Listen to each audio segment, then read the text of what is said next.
Hello friends, आज हम बात करते हैं पर्यटन का अंतर संबंध और पर्यटन का वर्गीकरण।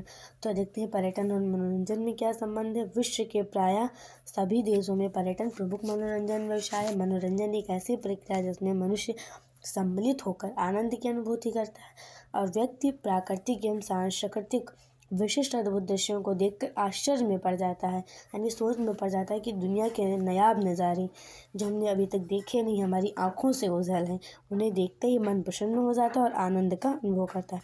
पर अब पर्यटन द्वारा प्राप्त मनोरंजन में गीत भी हो सकता है, संगीत और चित्रकला, नृत्य होता है, भूदृश्य को भी शामिल किया, वास्तुकला को भी शामिल किया गया है और प्राकृतिक तत्व भी शामिल होते हैं। इसलिए कहा जा सकता है कि पर्यटन और मनोरंजन परस्पर संबंध रखते हैं, क्योंकि एक के बिना दूसरे की अनुभूति नहीं हो सकती है।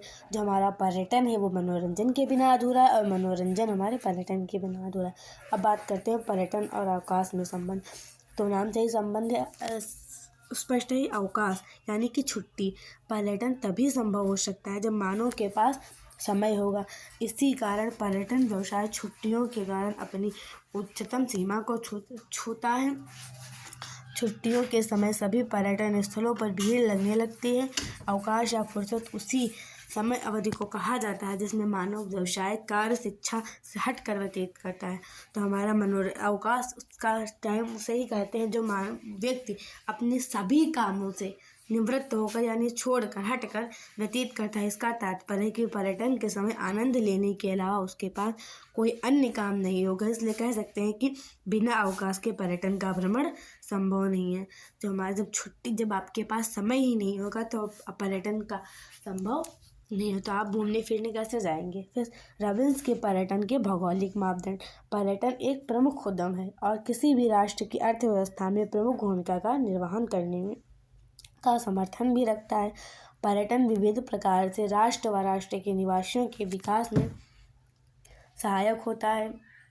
अतः प्रत्येक राष्ट्र पर्यावरण विकास पर ध्यान केंद्रित करता है ताकि न केवल राष्ट्र का विकास गतिमान हो अपितु वहाँ के निवासियों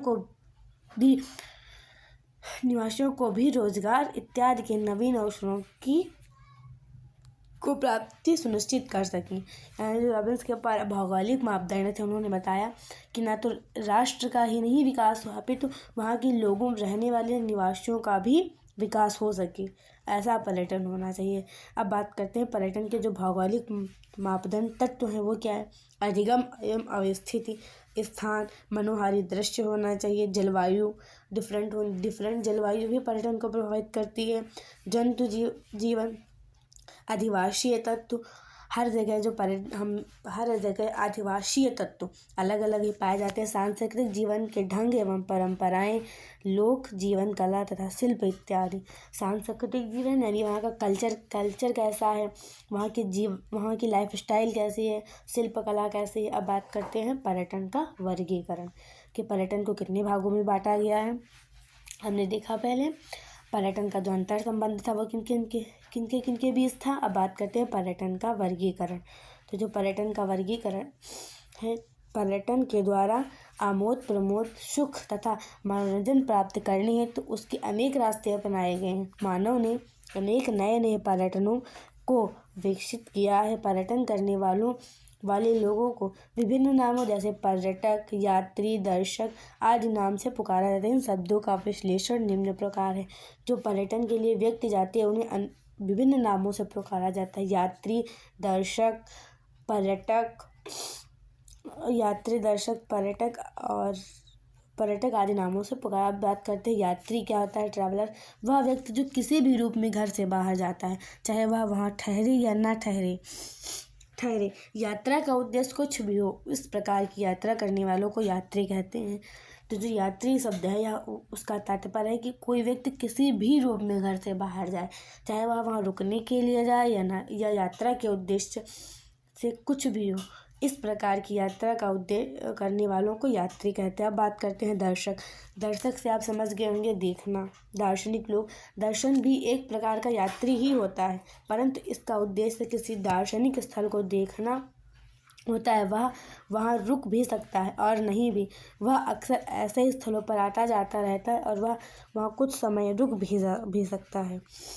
जो दर्शक होता है वह दार्शनिक के रूप में स्थल को देखने के लिए जाता है और वह रुक भी सकता है वह उन स्थलों पर और नहीं भी रुक सकता है, वह उसकी इच्छा पर डिपेंड करता है। अब बात करते हैं पर्यटक जो व्यक्ति अपनी यात्रा के समय वहाँ 24 घंटे से अधिक ठहरता है, इसका उद्देश्य अपनी अवकाश के चरणों को मनोरंजन, स्वास्थ्य, शिक्षा, धर्म, खेल कूद, व्यापार, सभा तथा गोष्ठियों में बिताना होता है। गोष्ठियाँ एक प्रकार का संगठन होती है और वह किसी तरह का पारिश्रमिक नहीं लेता है। जो पर्यटक होता है वह वहाँ का शिक्षा धर्म का कार्य करना चाहता है, लेकिन वह किसी भी तरह का पारिश्रमिक नहीं लेता है और अपनी यात्रा को पूर्ण करके अपने मूल स्थान पर वापस पहुँच जाता है। ऐसे व्यक्ति को पर्यटक की श्रेणी में रखा गया है। फिर बात करते हैं भ्रमणकर्ता। जो यात्री 24 घंटे से कम वहाँ रुकता है और वह जब कभी पर्यटन स्थान पर जाता है तो रास्ते में पड़ने वाले पर्यटन स्थानों पर 24 घंटे से कम समय के लिए रुकता है तो वह स्थान भ्रमणकर्ता के रूप में होता है तथा इसे इस दिन का पर्यटक भी कहते हैं, यानी एक दिन का पर्यटन या इस दिन का पर्यटन भी भ्रमणकर्ता को कहा जाता है। तो हमने अपनी वीडियो में क्या क्या देखा, आगे देखते हैं। तो हमने पहले पर्यटन का अंतर संबंध देखा, पर्यटन और मनोरंजन में क्या संबंध है, फिर पर्यटन और अवकाश में क्या संबंध है, रॉबिन्स के पर्यटन के भौगोलिक मापदंड समझे, फिर पर्यटन का वर्गीकरण समझा, पर्यटन के को किन किन भागों में बांटा गया ये चीज़ समझा, यानी कि यात्री, दर्शक, पर्यटक और भ्रमणकर्ता।